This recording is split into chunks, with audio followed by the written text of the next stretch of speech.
Thanks, Gary. I appreciate it. And thank you all for coming out on a 90-degree day. I thought it was going to rain. It's north of here. There's a big storm coming out. So thanks for having me. It's a bit of a new subject for, I think, a lot of people in this room. Does anyone know much about the plans for Confederate invasion of Maryland and then into Pennsylvania before September of 1862?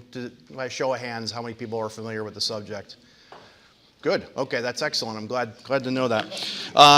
The research that I'm going to present today is from my book. I'm 9 chapters into it, writing it, called Border State: The Civil War Struggle for Maryland, and it stretches from the period roughly from the election of Lincoln all the way to the end of the campaign, the Maryland campaign in September of 1862.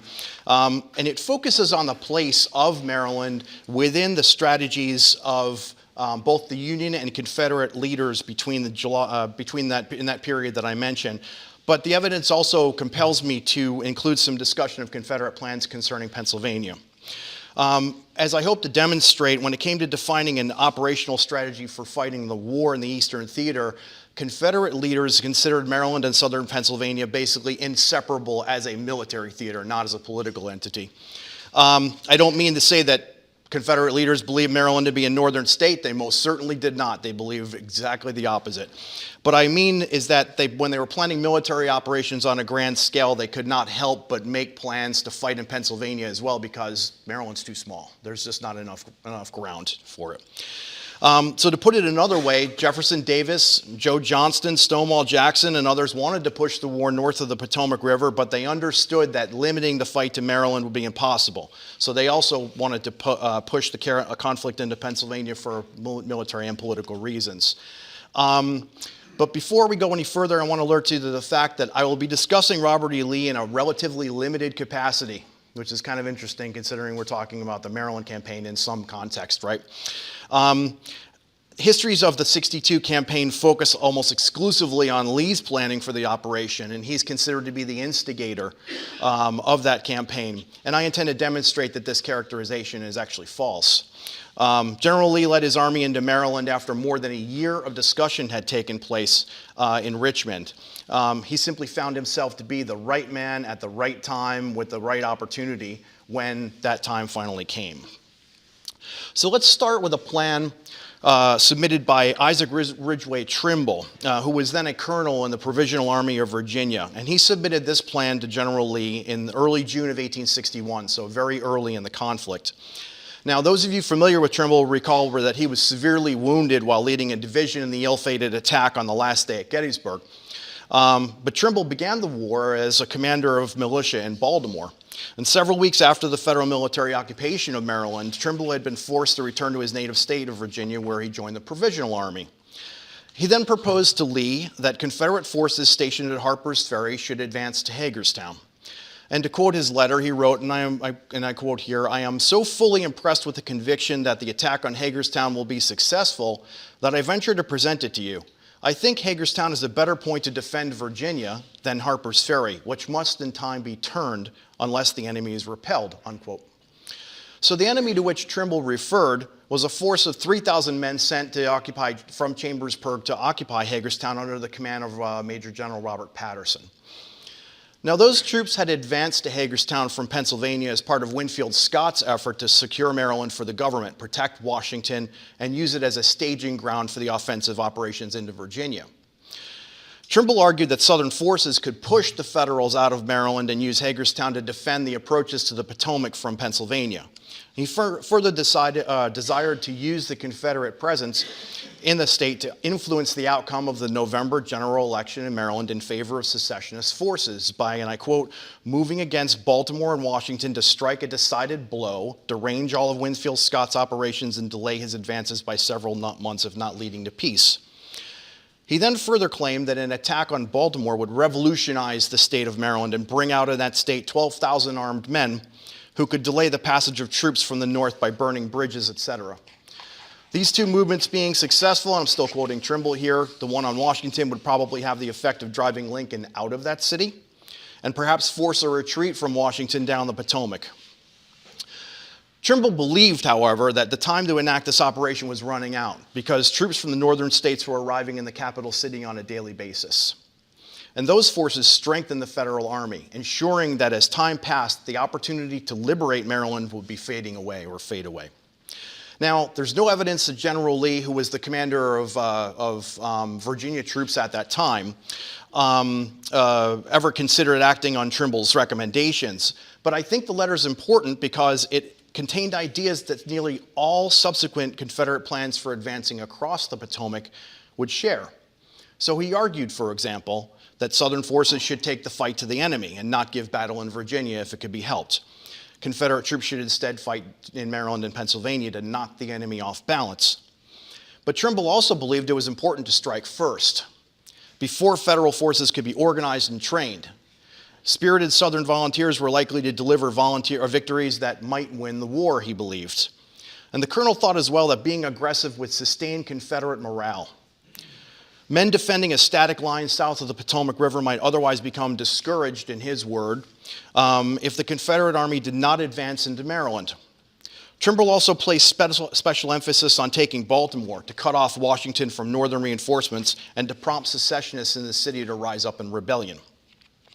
So each of these elements of Trimble's plan, the call for offensive action, the desire to relieve Virginia by carrying the war into Maryland and Pennsylvania, the characterization of Southern troops as preferring aggression over inaction, the assertion that Baltimore would rise in revolution, the hope that Washington could be attacked from the northwest and isolated, the prospect that the war could be won by taking the enemy's capital city, and the claim that military movements could affect the outcome of a general election in Maryland.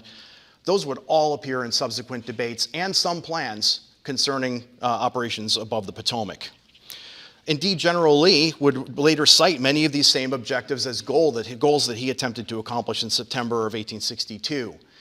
Now, I don't mean to suggest by any of this that Lee simply took his letter and pocketed it and then referred to it later on, but I argue that Trimble's proposal is important because the ideas that it expressed appeared in plans for the invasions over and over and over. So they're common themes that military minds in the South considered in common. So in this sense, yeah, okay, I said that already. Let's move on. Let's go to the second plan. So one of the officers who shared Trimble's opinion was General Pierre Gustave Touton Beauregard, the commander of the Confederate Army of the Potomac, as the Army of Virginia was called at the time. Beauregard sent an aide on his staff named James Chestnut to talk to Jefferson Davis with a plan for pushing forces over the Potomac in mid-July of 1861, roughly 1 week before the Battle of Manassas. Now, Chestnut was the husband of the famous diarist Mary Chestnut, as well as a Confederate congressman and a friend of Davis.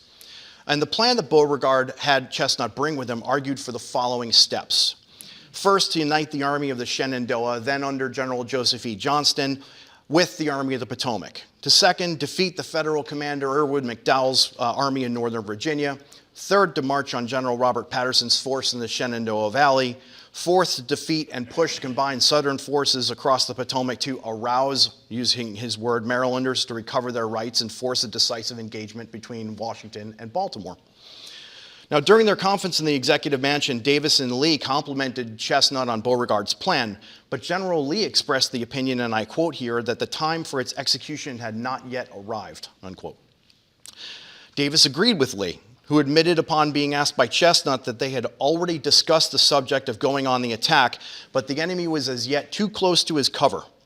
Moreover, he added that if the enemy found us with combined and superior forces before him, he might or might not give battle, but retire behind the protection of the guns of his entrenchments, and thus defeat the objects of our combination. And that in such an event, we would be put to a great disadvantage, achieving nothing and leaving other points exposed. Lee argued instead, and this will sound familiar to the students of the 1862 campaign, it would be better to draw the enemy farther from his entrenchments and by lengthening it, weaken his line, which would give us a better chance of success. So here we get an inkling of concerns that would later shape Lee's operation, particularly the worry that federal troops could withdraw into Washington's fortifications and avoid a general battle. He thought it would be better, therefore, to draw the enemy away from that city in order to meet him in the open field and to weaken his supply lines. Lastly, Davis and Lee confirmed that they had actively considered an offensive north of the Potomac, but agreed that the time for it had not yet arrived. This brings us to the next plan that was proposed. 2.5 months later, Beauregard, Joe Johnston, and G.W. Smith, now a Confederate divisional commander, could feel the time for action was slipping through their fingers. After winning a clear victory at Manassas on July of 21st of 61, Johnston and his colleagues found themselves unable to turn that into a lasting advantage. Intense criticism had followed the Confederate government and the press, and in Southern political circles, as people wondered why Johnston had not taken Washington and liberated Maryland after beating back the Northern invaders. The answer was that Johnston's army did not possess the men, the arms, the officers, or the supplies to sustain offensive operations. But neither he nor President Davis could announce this publicly out of fear that it would give George McClellan, who had taken command of the Army of the Potomac at that time after the Manassas debacle, an idea of just how weak Southern forces were in front of his lines. Johnston therefore asked Davis to visit his headquarters and discuss the possibility of reinforcing his army so that it might cross the Potomac and liberate Maryland. Davis attended the meeting at Fairfax Courthouse on October 1st. Robert E. Lee was not involved because Davis had already detailed him to duty in Western Virginia. At this October 1st meeting, Johnston, Beauregard, and Gustavus Smith argued that the Confederate Army of the Potomac should be reinforced to a strength of between 50 and 60,000 men, marched over the Potomac, positioned west of Washington, and placed in a position behind Washington, provoking McClellan to come out of his fortifications and fight in the open field. Assuming a victory could be secured, Confederate forces would then bring Maryland into the Confederacy and transfer the war into Pennsylvania, after which the Southerners would take up a defensive posture at the Mason-Dixon line. Now, Davis listened to all of this with enthusiasm and even brought plans with him to plot for fords over the Potomac around Great Falls that Johnston's force could use.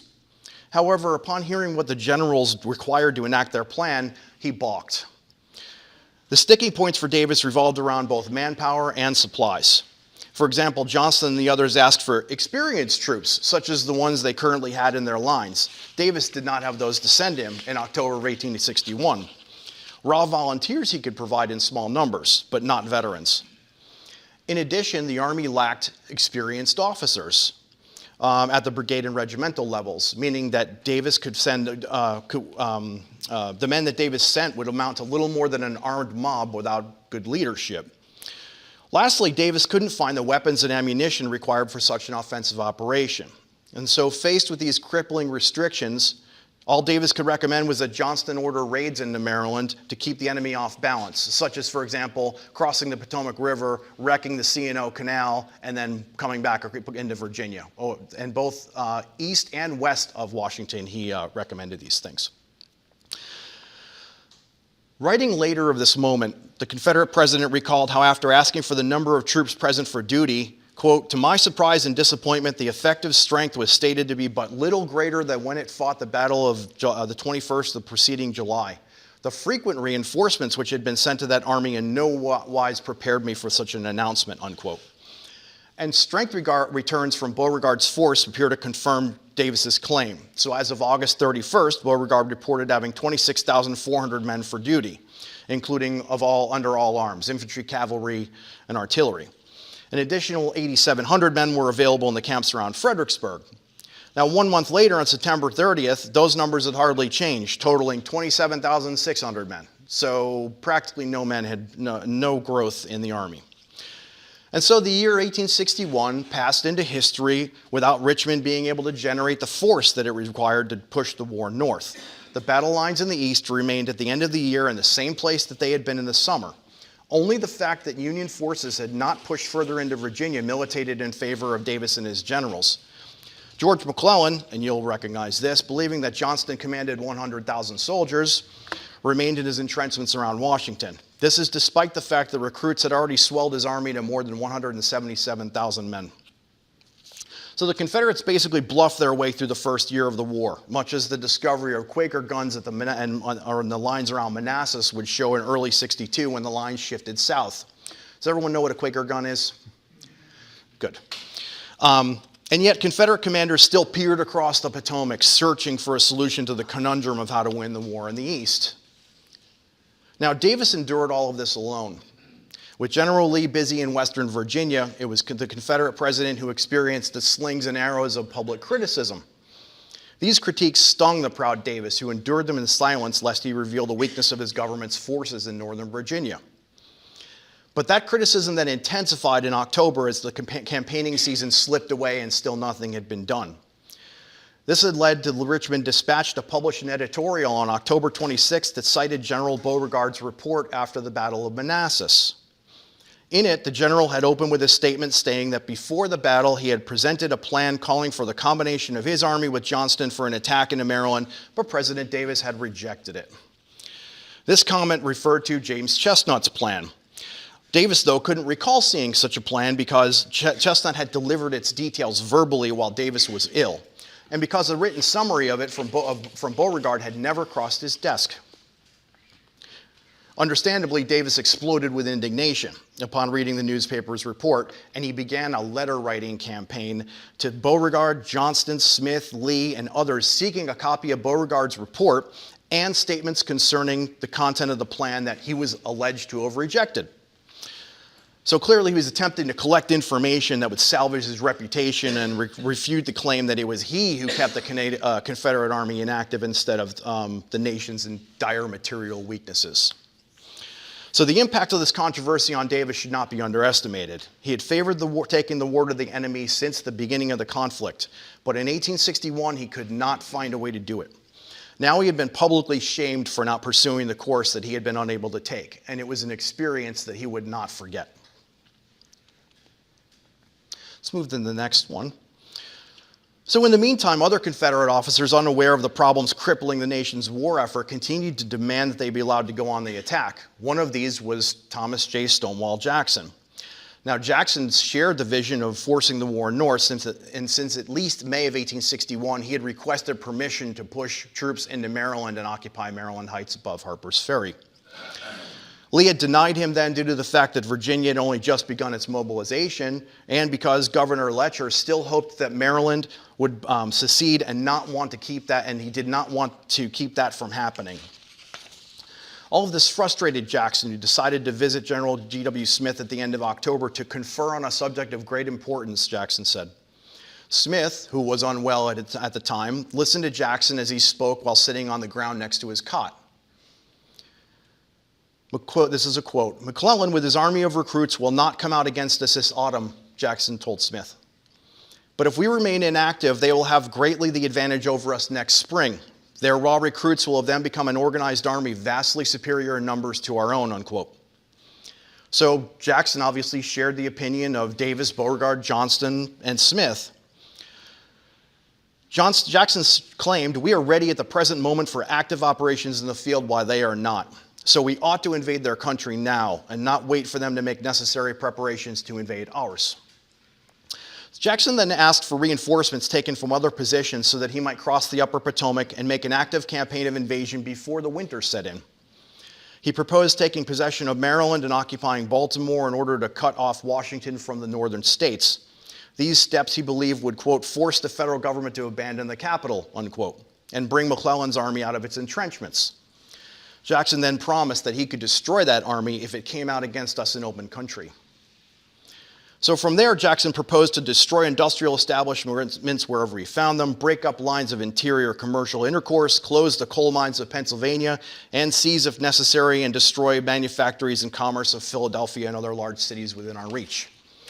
Old Jack even envisioned taking the narrow neck of the country between Pittsburgh and Lake Erie, subsisting the army in the country we traverse and making unrelenting war amidst their homes, and forcing the people of the North to understand what it will cost them to hold the South in the Union at the bayonet's point.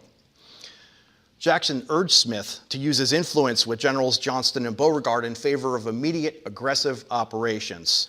Smith refused, however, telling Jackson that this had already all been discussed and that it had been rejected by Davis. To which Jackson then rose from the ground and shook Smith's hand and said, "I am sorry, very sorry," and left the tent. So thus another Confederate offensive plan had fallen by the wayside.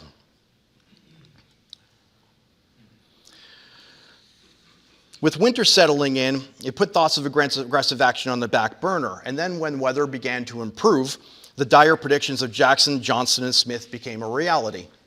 Because although George McClellan had not advanced against Johnston and Manassas, he had assembled, equipped, and trained the largest professional military force that North America had ever seen. Now, word of this immense force reached Davis, who ordered Johnston to fall back from the Rappahannock line in February of 1862. Johnston had already fallen back from the Potomac line along the Potomac River to the Rappahannock line, and then to fall back again. Johnston did so in March, only to find his position outflanked by the transfer of McClellan's army to the York River Peninsula southeast of Richmond. Now, as the strength of McClellan's force grew, Confederate strength continued to languish. Davis, therefore, called for a meeting at the Executive Mansion on April 14, 1862, to discuss the increasingly dangerous federal threat. This meeting included Johnston, Gus Smith, Secretary of War George Randolph, and Robert E. Lee, who had returned to Richmond after 8 months of missions elsewhere, and James Longstreet. Now, the focus of this conversation, which lasted from 10 o'clock in the morning until 1 o'clock the following morning, revolved around a brief memo General Smith wrote just prior to the meeting. In it, he had submitted this paper to General Johnston, who had read it and said that he concurred with the opinions expressed therein. And that proposal turned upon these written views, or the discussion that ensued turned upon these two written views. In the memo, Smith presented two plans, one defensive, the other offensive. The defensive plan proposed that all the troops which could be spared from the Carolinas and Georgia should be brought to Richmond, and the forces at Norfolk near Yorktown could be withdrawn from defending those places, thus concentrating all our available strength near the capital.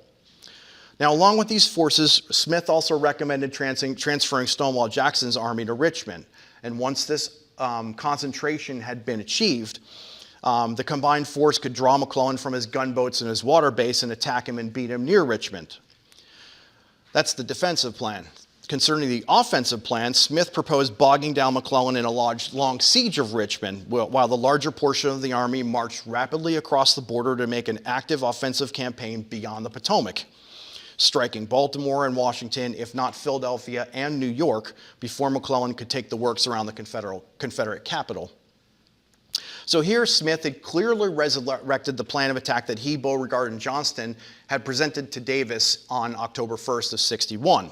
This time, though, he included details that Jackson had given to him at the end of that month to not only push the army above the Potomac River, but to march on cities farther north, especially Wilmington, Delaware, and Philadelphia. But by the time the conference had ended, Davis supported the opinion voiced by Lee and Randolph that they should defend the peninsula against McClellan before taking any offensive action. The president accordingly ordered Johnston to move his army in the direction of Yorktown to contest McClellan's advance.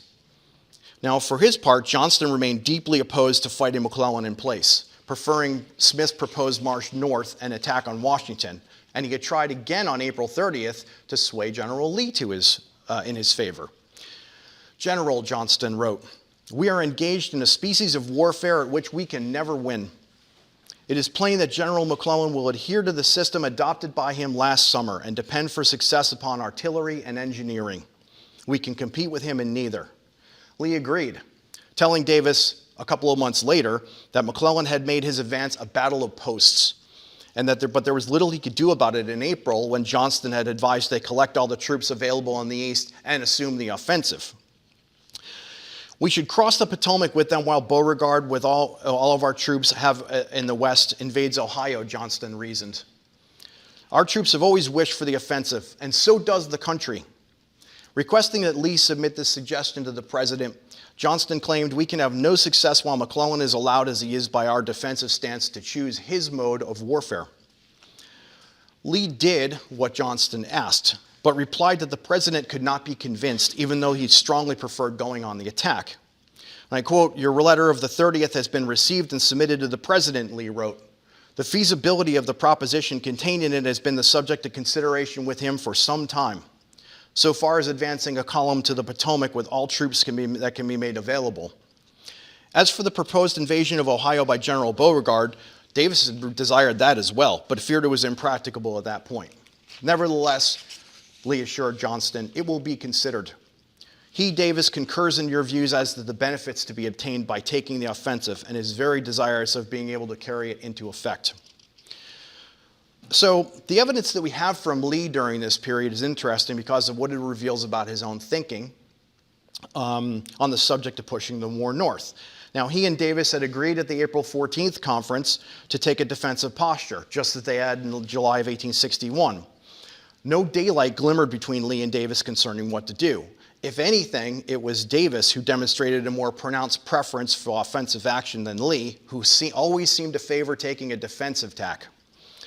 Lee preferred to defend because multiple crises faced the Confederacy at that moment. So while McClellan menaced Richmond, Irwin McDowell had pushed his command toward Fredericksburg. Multiple federal armies, including one under Nathaniel Banks, had also begun converging on Jackson in the valley. Now, amidst all this, the best Lee could hope for was that Jackson could create a diversion which might alarm Washington into changing its course. And to that end, he wrote Jackson on May 16th to instruct that, quote, whatever movement you make against Banks, do it speedily. And if you're successful, drive him back to the Potomac and create the impression as far as practicable that you designed threatening that line. Jackson combined his force with that of the division of Major General Richard Ewell soon thereafter and proceeded to defeat Banks twice in 3 days, once at Front Royal on May 23rd and again at Winchester on the 25th. And by the 30th, he had pushed Banks back into Maryland and once again threatened Harper's Ferry. These moves alarmed Lincoln so deeply that he ordered troops intended to reinforce McClellan to be held back to deal with Jackson. Moving down the valley so audaciously had thus enabled Jackson to partially accomplish what Davis, Beauregard, and Johnston had long hoped to achieve. He pushed the war out of the Shenandoah Valley and slowed the federal juggernaut converging on Richmond. Jackson had demonstrated the benefits of assuming an offensive posture. Success encouraged him so much that he tried once again to get Davis to approve his plan to push the war into Pennsylvania. So accordingly, he asked Colonel Alexander Butler to go to Richmond with a request for reinforcements.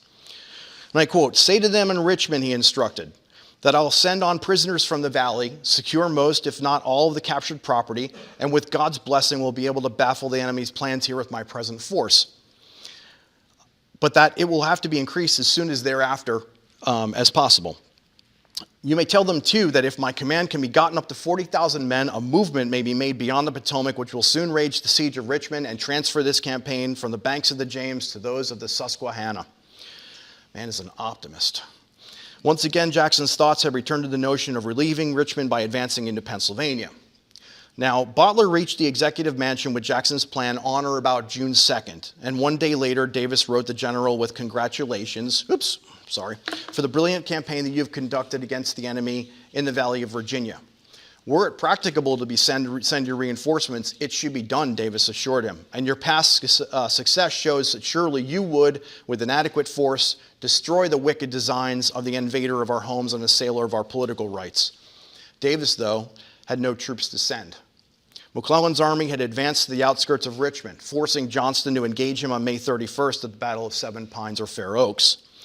As we know, Johnston suffered the wound at the end of that battle, which led Davis to name Lee as commander of the Army in Northern Virginia, which changed everything for Confederate fortunes in the East, because in Lee, Davis had found a general with whom he could work. Davis and Johnston had not gotten along particularly well. Now the president had a general in place who would carry out his wishes without question. All right, so with this in mind, Davis rode out to Lee's headquarters at the Dabbs house on 9 Mile Road outside of Richmond. Arriving as a meeting between Lee and his senior subordinates was taking place, Davis withdrew and rode to the front, where after a short time, General Lee joined him. The two men entered into a conversation as to what to do under the circumstances. The president recommended reinforcing Jackson for a feint toward Pennsylvania. Then, after the enemy had responded to Jackson's threat, he could turn and march rapidly on Richmond for a joint attack with Lee on McClellan. Davis also urged Lee to, and I quote, carry the war into Africa, unquote, and plant his standard on the north bank of the Potomac. Warming to his subject, Davis repeated an opinion that he had held since middle of 1861, saying that a slaveholding nation was the strongest for an invasive war and the weakest for a defensive. As for Maryland, she would spring to our feet an armed border state, while around Lee's banner, 500,000 of the bravest and best riders and shots from across the nation would rally. Washington City would fall, and the enemy would be compelled to fly to Havre de Grace. I hope I pronounced that correctly. I am not a native Marylander. And ultimately to Pennsylvania, upon whose soil and not ours the battle would be fought. Peace will speedily follow. To all of this, Lee replied simply, we have not the men. And he wasn't wrong. According to Walter Taylor, the Army of Northern Virginia counted 56,600 men in its ranks when Lee took command on June 1st. This made it only slightly larger than the return of 53,700 reported on May 21st. The Confederacy's circumstances had not changed much from the summer and fall of 1861, when the inability to muster combat strength compelled Davis, Beauregard, and Johnston to remain on the defensive. Help was on the way, though, thanks to reinforcements coming in from points farther south, and the fact that Davis had signed the Confederacy's first conscription law 2.5 months earlier. It's just that men pressed into service needed time to train and then be armed in order to be effective soldiers. These new levies began finally appearing in large numbers in mid to late June, raising the estimated strength of Lee's army to around 92,000 men. This influx then continued into July, with the Army of Northern Virginia's ranks swelling to more than 139,000 men, including 128,000 infantry, 6,700 cavalry, and 4,400 artillerists. It's the largest army Lee would command in the Civil War. Lee agreed with Davis about the need to send Jackson troops, but he balked at the idea of sending men from his army because in early June he had still not received the reinforcements that Davis had promised. Still, he continued to mull over the options until Jackson reported 2 more victories at Port Republic on June 8th and Cross Keys on June 9th. These triumphs finally swayed Lee to Davis's opinion, and so he suggested sending Jackson 2 brigades plus a 3rd brigade taken from farther south. While he kept McClellan at bay for another week to 10 days, Jackson could drive the enemy out of the valley and then march to Richmond to help deal with the Army of the Potomac. The prospect of finally pushing the war north so excited Davis that he wrote to his wife on June 11th, I quote, I will endeavor by movements which are not without great hazard to countervail the enemy's policy. If we succeed in rendering his works useless to him and compel him to meet us on the field, I have much confidence in our ability to give him a complete defeat. Then it may be possible to teach him the pains of invasion and to feed our army on his territory, unquote. So in short, although the capital remained in peril and Jackson fought desperately for his survival in the valley, Davis still dreamed of launching the invasion that he had sought since June of 1861. Jackson in the end would need to wait, however, because General Lee learned from Jeb Stuart that the right flank of McClellan's army lay exposed north of the Chickahominy River. He then decided there and then against sending reinforcements to the valley in favor of calling Jackson to him to deal with McClellan. Lee then struck a series of blows that forced McClellan back to Harrison's Landing on the James River. Davis lauded the Army for its efforts in an address after this on July 5th, summoning in the process the by now familiar theme of invasion. And I quote here, well may it be said of you that you have done enough for glory, he stated. But duty to a suffering country and the cause of constitutional liberty claims from you yet further effort. Let your pride relax in nothing that can promote your future efficiency. Your one great object being to drive the invader from your soil and carry your standards beyond the outer boundaries of the Confederacy, to wring from an unscrupulous foe the recognition of your birthright, community, independence. The period right after the 7 days battle is very important for the evolution of Confederate military plans in the East. After disengaging from the enemy around Harrison's Landing, Lee drew his army back to defensive positions around Richmond. Now, this movement ushered in a brief period of rest that did not suit Jackson in the least. Like President Davis, he remained intent on carrying the war north as quickly as possible. Accordingly, he asked Colonel Bottler to deliver yet another message to Davis at some point between July 5th and July 7th. Bottler recalled Jackson telling him in a tone of considerable excitement, "Do you know that we are losing valuable time here?" "How so?" Bottler asked. "Why, by repeating the blunder we made after the Battle of Manassas and allowing the enemy to leisure to recover from his defeat and ourselves to suffer by inaction." "Yes," Jackson continued with increasing excitement, "we are wasting precious time and energies in this malarious region that can be much better employed elsewhere." Jackson then proceeded to argue that McClellan's army had been thoroughly beaten and that it would need to be reinforced and reorganized before it became effective in the field, and that, therefore, so far as it was concerned, the safety of Richmond was assured. Under these circumstances, the movement northward, which we had previously advised, should be made without further delay. "Why don't we advance?" asked the increasingly agitated general. "Now is the time for an advance into Pennsylvania. McClellan is paralyzed, and Scipio Africanus's policy is best. Let the president only give me the men, and I will undertake it." According to Bottler, Jackson wanted me again to bring the matter to President Davis's attention, and that in doing so, tell the president it was not from any self-seeking he was so persistent in urging the movement, as he was entirely willing to serve under another commander. Jackson used General Lee to pressure Davis as well, informing his brother-in-law Rufus Berenger of a conversation he had with Lee at about this time. Jackson stated that a new phase of the struggle is upon us, and General Lee is in great perplexity how to meet it. I have just had a conference with him on this vital point. No plan of campaign has been yet agreed upon, but I gave him, frankly, certain outlines of my own plan for waging the contest, which he considered favorably, and which he promised to lay before Mr. Davis and try to secure his approval, in whole or in part. The campaign plan of which Jackson spoke was, of course, no other version than the one he had discussed with Smith in October of '61 and with Bottler the previous June. Here he expressed agreement with others who had long advocated for going on the attack as the only winning strategy for the South to pursue, given the North's advantages in men and materiel. Jackson then argued for raising the black flag against the South's enemies by adopting hard war policies against the Northern populace. The Confederacy must keep up ceaseless aggressions upon the enemy in form of counter-invasions that involved organizing our whole available fighting force, he claimed. These should be selected and located in 2, 4, or more light movable columns, specifically armed and trained for equipped for sudden moves and long and rapid marches. These light movable columns I will hurl against the enemy as they enter our borders, but only when sure of victory and when the loss of an army is impossible. Jackson preferred to hurl these thunderbolts of war against the rich cities and teeming regions of our federal friends. While avoiding clashes with federal forces, Jackson, quote, would subsist his troops as far as possible on the northern people, unquote. He would also lay heavy contributions and money on their cities. If all this sounds familiar about what happens in '63 and '64, now you know why.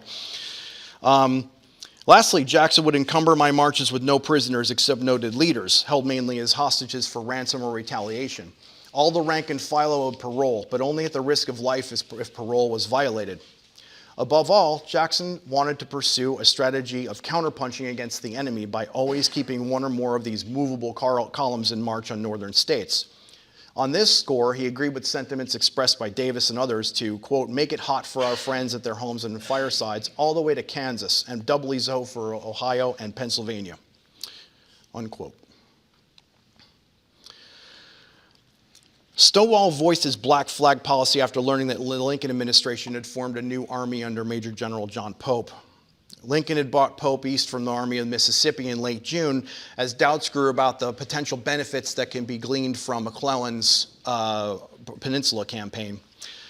Prone to crippling self-promotion, Pope issued orders for his men to consider the civilian population hostile and to treat them accordingly.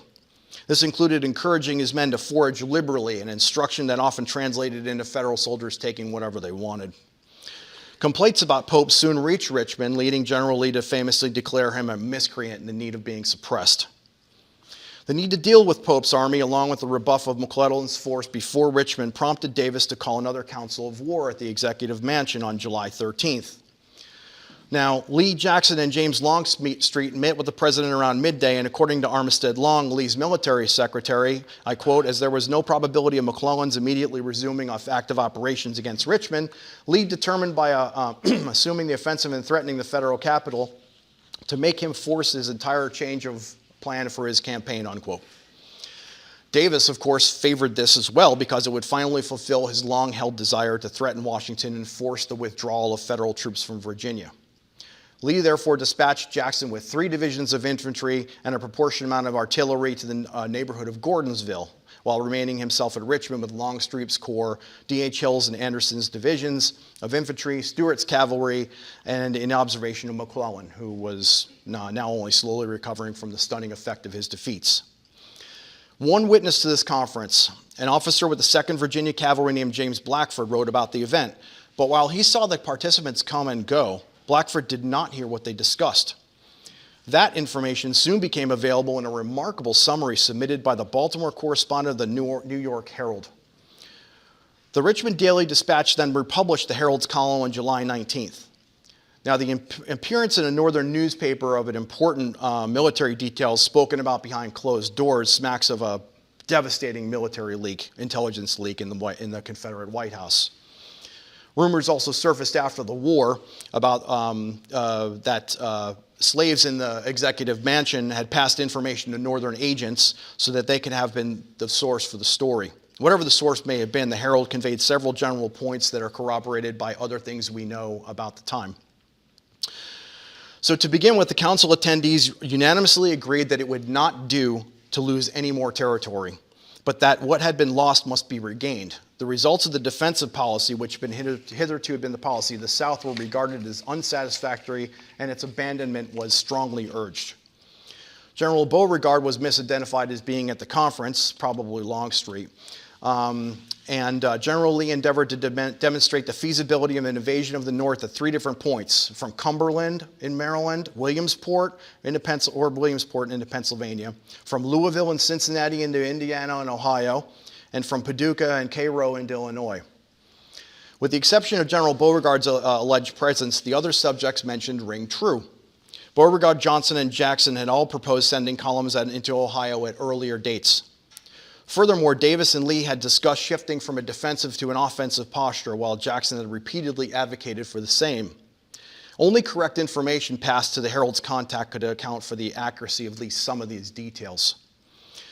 Now, according to the Herald, the July 13 conference ended with a number of operations agreed upon, including a plan, quote, to make the Potomac and the Ohio at once their base of operations and frontier line, to transfer the seat of war from Virginia into Maryland, unquote.